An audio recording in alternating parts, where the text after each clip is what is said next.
Wow, AJ, you are freshly shaven. I am uncomfortable. I've never seen you with a baby face like this before. Congratulations. Most people haven't, honestly. This is wild. I haven't done it in probably 10 years, close to that. Wow. But the things we do for Halloween, man, but it'll be back. It'll be back soon. Yeah, Wow. That's dedication. You seem like a different person.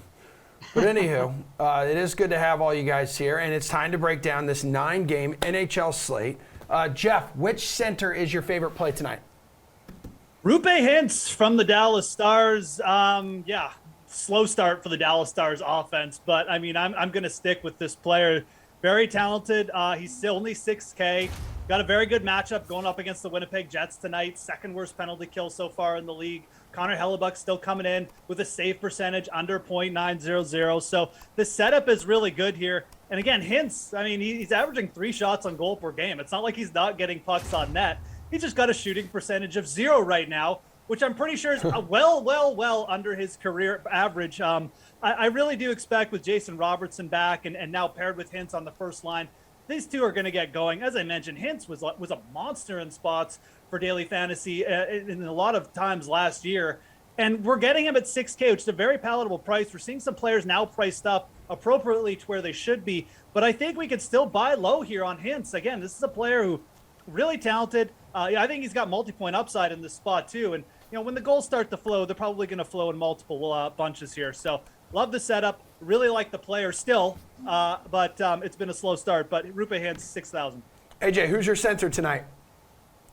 Well, looking at the matchup, I think you still have to consider stacking heavily against the Coyotes at this point. And that has me looking at Sean Couturier for 6,600. He leads the Flyers with 9 points to start the year. That includes 4 scored with the man advantage. Arizona has been better the last 2 games. They've limited their opposition to just 4 combined goals, but I wouldn't expect that to carry forward. I think it's a big night to potentially stack some Flyers here. All right, Pete, talk to me, dude. I was between Ryan Strome and Ryan Getzlaf. They're right around the same price in DraftKings, but I'm going with my hunch with Ryan Strome. Artemi Panarin is bound to bust out, and there's a great chance that it happens against the Vancouver Canucks defense.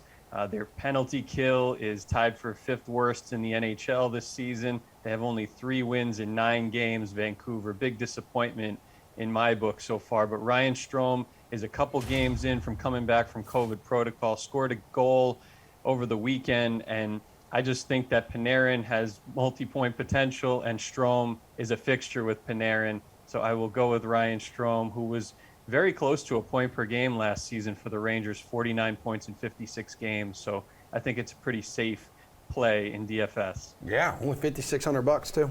All right, who are you paying up for at wing, AJ? Kyle Connor is the most expensive at 7,800. I was really tempted to consider Kyle Connor here. I mean, he's been off to a really strong start to the year, but they're going to get Mark Scheifele potentially back tonight. And I think that prices me out here just because his offensive load is going to be reduced just a little bit.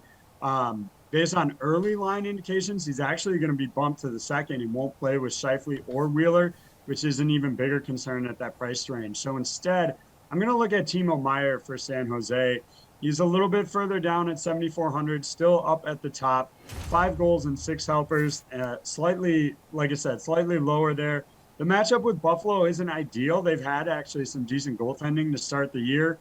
But San Jose is rolling right now, and I think you get some shares of Meier and maybe even look at Logan Couture here. All right, Pete, which pricey wing do you like?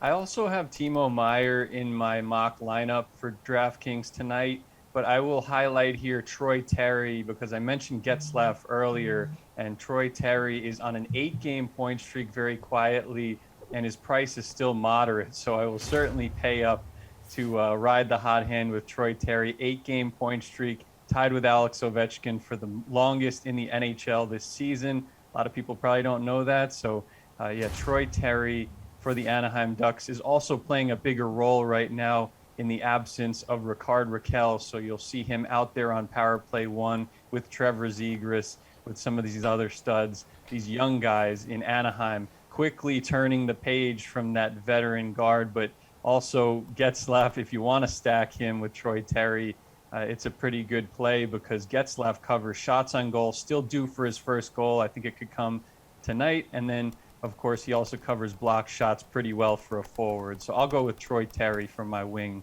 to spend up for a moderate price. All right, Jeff, who do you like on the wing? Yeah, there's a couple places you can go. I mean, AJ's definitely right to bring up the Philadelphia Flyers. I do like Travis Konecny at 5,600 tonight, but I think again I'm going to try and attack a player who he's just overdue to find the back of the net, and Kirill Kaprizov against the Ottawa Senators here at 7,300.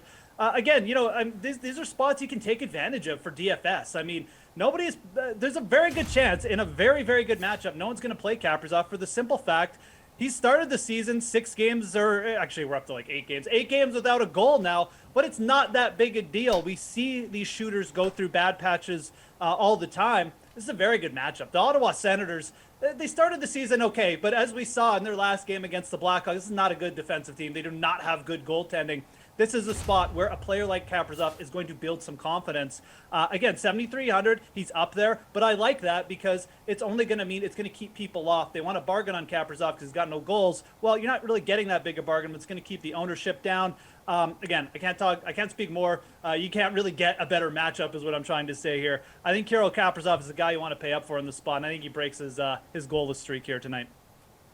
Pete, talk to me about value, dude. A low-priced defenseman who you think can save some money and produce a few fantasy points tonight. Well, I love the matchup for the Detroit Red Wings at the reeling Montreal Canadiens, who just sent down Cole Caulfield. That shows to me that definitely Detroit has an advantage in this matchup, even without Tyler Bertuzzi, who, of course, is unvaccinated, so he's not playing in the games in Canada right now. But that top line still with Lucas Raymond and Dylan Larkin and the exposure that Mo Seider on defense brings to that offense is why I think that Mo Seider, the rookie with 8 assists in 9 games to start his NHL career, is a lineup lock in DraftKings for a very low price of $4,100. I think people are warming up to the Detroit Red Wings as a possible contending team, accelerated rebuild. It's amazing what they've been doing. And Seider also is on that first power play, so 4 of his 8 assists have come with the man advantage. All right, Jeff, give me someone affordable in the Blue Man crew. Yeah, I'm going to go with Alex Romanoff of the Montreal Canadiens to go to the other side of this game. I mean, everything Pete said about Montreal is correct, but it doesn't mean that we can't target some of their players for fantasy. Romanoff's only 3,300. You've got Jeff Petrie looking very questionable for tonight if he hasn't already been ruled out. Didn't skate yesterday. Romanoff, playing over 20 minutes in each of his last 2 games. He could even potentially start to see some power play exposure here for a thin Canadiens blue line, which is good. I mean, if the Canadiens get blown out here, that's fine. All we care about is what Romanoff is doing. He's averaging over 3 block shots and shots on goal per game, which is very steady for a $3,300 defenseman. And it's still the Detroit Red Wings. They're better, but they're not the worst matchup here for fantasy hockey either. So all things considered, it's the player coming in with points in 2 of his last 3 games. He's 3,300. He gets you some block shots. He's actually hit the block shot bonus 3 times the last 4 games. Romanoff 3,300, I think, is very good value here. AJ, need a low-priced defenseman from you. Well, I'll start by breaking some news on here. You guys know I love to do that. Dylan Larkin won't play tonight for personal reasons. So that is definitely something to watch with that Detroit top line. No Bertuzzi, no Larkin. A little bit suspect there. Michael Rasmussen will be the guy they're tagging to slide up there. In terms of my DFS picks here, I actually like Ryan Sutter as a low-cost option. He's just 3,300, but he actually leads the Stars in power play ice time among the blue liners. Now, it's a crowded field here. Heiskanen will get some options, Klingberg. But again, Ryan Sutter so far to start the season, and even in the last 14 days, is leading the team among the blue liners in power play ice time. I think that's a high volume shot to take when you're only paying 3,300.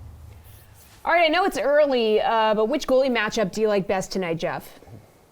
Yeah, I mean, I don't mind just continuing to ride the hot hand here with Jakob Markstrom from Calgary. 7,900. I mean, it's kind of the easy choice. He's under 8K. He's the goalie who's got a bunch of wins in his last 4 starts, and he's coming off back-to-back shutouts. But realistically, we'd like this game and this setup for Markstrom, even if he was in just mediocre form. The Nashville Predators, not really a great offense, not going to scare anyone. And I'm a little bit surprised. I think the only reason the Flames are only minus 145 favorites here is that the Predators have a pretty good goalie too. But again, this kind of speaks to the fact we're probably going to see a low-scoring game. We've got two good goalies. The Predators are one of those teams I love targeting with goalies. They do still get like over 30 shots most nights, but they're just not good at converting their chances. So it's usually a really good upside spot for your goalie. So Markstrom probably going to be semi-popular tonight, but we do have a pretty big slate, so I don't even think his ownership will get up that high. But Jakob Markstrom, I feel like this is a goalie where he's streaky, and when he gets in these zones, you just keep riding him. AJ, which goalie stands out to you?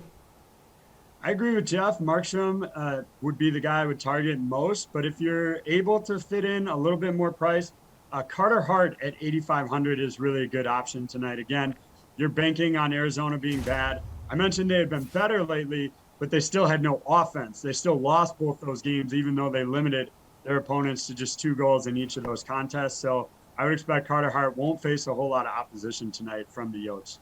Pete, who do you like between the pipes?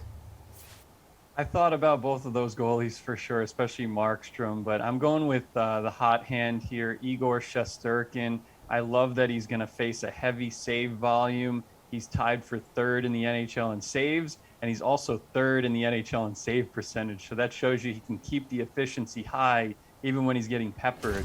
I do think he's going to face a lot of shots against a similar team in the Vancouver Canucks. High octane offense. They're going to go toe-to-toe, high-event hockey with the Rangers offense. Both of those teams a little suspect defensively, but I think that Shesterkin is a little bit more equipped than Thatcher Demko to weather the storm. So that gives him a high floor, even if he loses the game. But if he wins the game with 35 to 40 saves, he'll break the slate, and he'll keep the good times rolling right now. They just re-signed Adam Fox, so they'll have like an extra boost, I think, for this game in the midst of their road trip. And Igor Shesterkin, one of the best goalies in the league, very quietly right now, living up to the hype in all fantasy formats.